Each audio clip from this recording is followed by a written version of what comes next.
I rise today on a different matter, a critical matter concerning Section 21 of Republic Act number 9165, or the Comprehensive Dangerous Drugs Act of 2002, which mandates the inclusion of media representatives as signatories in the inventory of confiscated drug-related items. While this provision was crafted to enhance transparency in anti-drug operations, I submit that it is time for us to revisit and devolve this responsibility to better suited entities, Mr. Speaker. The inclusion of media representatives represents or presents significant challenges and risks. Media practitioners who are civilians are placed in potentially life-threatening situations when required to participate in such operations. Exposing them to these risks compromises not only their safety, but also that of their families, Mr. Speaker.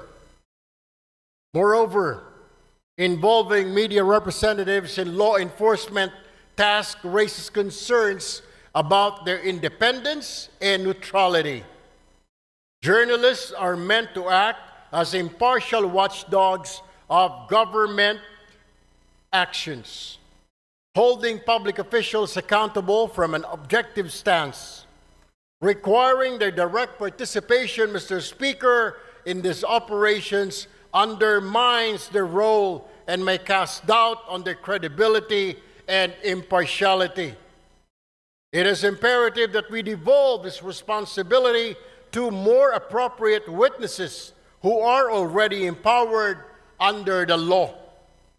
Section 21 of RA 9165 already mandates the presence of Department of Justice representatives and barangay officials as witnesses in this process, Mr. Speaker.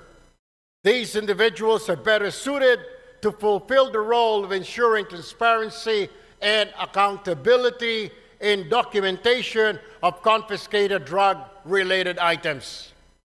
Additionally, we can enhance existing safeguards to further promote transparency without involving media personnel. Like comprehensive video documentation can serve as a reliable and tamper-proof record of the inventory process, ensuring accountability without requiring physical witness to be present in dangerous environments. Increased training and oversight for DOJ and barangay representatives can strengthen their ability to act as effective witnesses. By devolving, Mr. Speaker, this responsibility to individuals already mandated and equipped for this role, we can preserve the safety of our media professionals, uphold journalistic independence, and maintain the integrity of anti-drug operations. Mr. Speaker, I urge this esteemed chamber to consider an amendment to Section 21 of Republic Act 9165, replacing media representatives with more suitable alternatives while reinforcing mechanisms for accountability and transparency. Let us act decisively to modernize this law and ensure its implementation aligns with our commitment to safety, justice, and good governance. Thank you, Mr. Speaker and my colleagues, and I look forward to our deliberations on this matter soon. Maraming salamat po, magandang hapon sa ating lahat. Thank you very much. Daghang salamat. Majority Leader. Mr. Speaker, I move that we recognize the Honorable Richard Gomez of the 4th District of Leyte for his interpellation. The Honorable Richard Gomez is recognized. Thank you, Mr. Speaker. Magandang hapon po sa inyo lahat. I'd like to find out if the good congressman from ACT Party List would like to answer some of my questions regarding his privileged speech.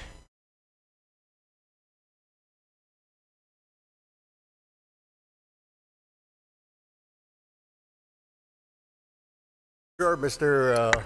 Speaker and my colleague. Thank you, Mr. Speaker. I would like to find out from the good congressman if you are a member of the Anti-Drugs Committee. No, I am not, my distinguished colleague. I am not a member of any committee right now since I am part of the deputy majority group, Mr. Speaker. And if you are a what were you again, Mr. Speaker? Deputy Majority Floor Leader, Mr. Speaker. Deputy Majority Floor Leader. I am very sure, Mr. Speaker, that you know very well that the Committee on Anti-Drugs is very active on RA 9165. I am aware, Mr. Speaker. Oh, you are aware, Mr. Speaker. Thank you. If you are aware, Mr. Speaker, then what was the purpose of the privileged speech? I don't know if my distinguished colleague was present when I was mentioning an amendment on Section 21 of RA 9165, particularly exempting the media from being signatories in drug-related operations, particularly on confiscated items, Mr. Speaker. All right. Thank you, Mr. Speaker.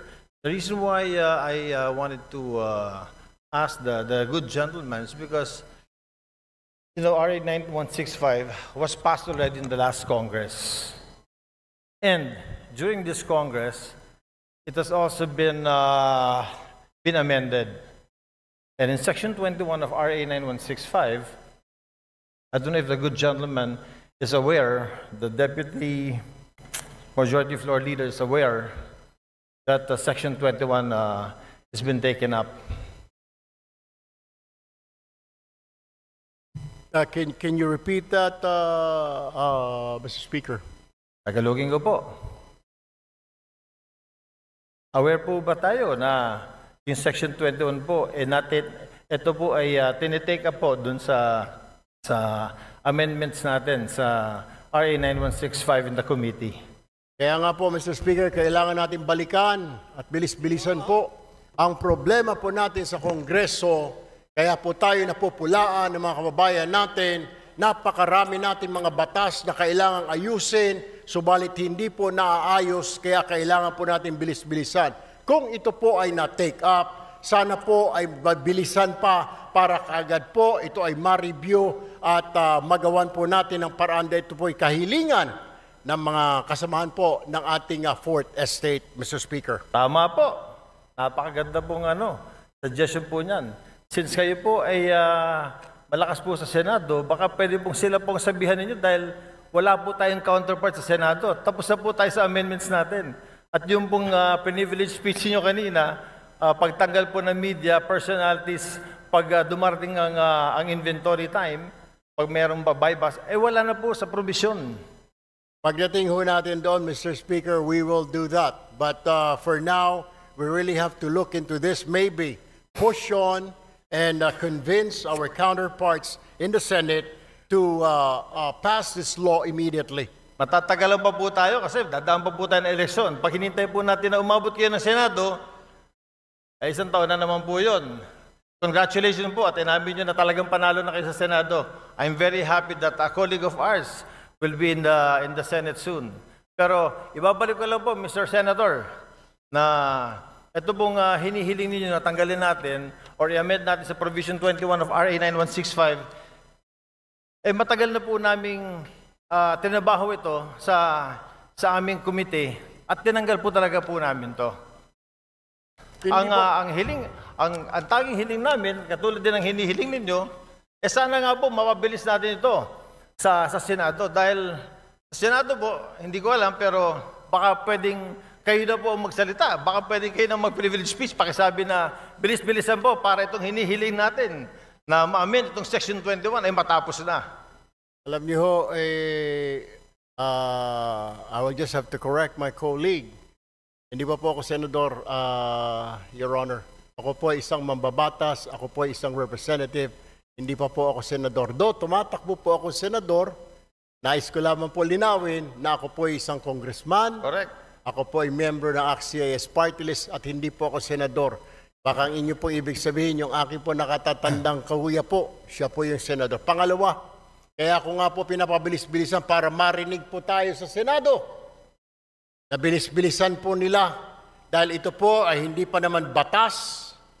Habang ito hindi pa po batas, alahong saysay ang pagre-review, wala hong saysay ang pagtanggal ho natin ng section na yan, Section 21, kung hindi pa naman po ito batas. What I am trying to point out, Mr. Speaker, I guess we have to do something about it.